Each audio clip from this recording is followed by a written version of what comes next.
Hi and welcome to my YouTube channel, Fusion X. Suppose you have data of names in Excel, and you want to join different names. Doing the task manually takes a lot of effort and time. This could be effectively done by the use of correct formulas. How can I save time for this? First method is by using the concatenation method.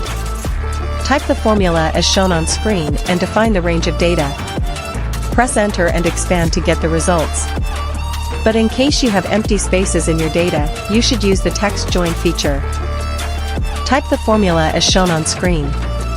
First argument is the delimiter, second checks the empty spaces, and third is the range.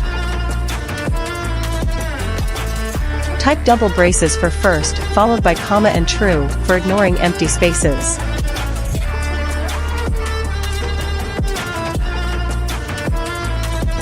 Now specify your data range and press enter.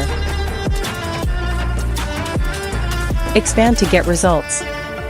I hope you like my video. Kindly subscribe my channel for more such content.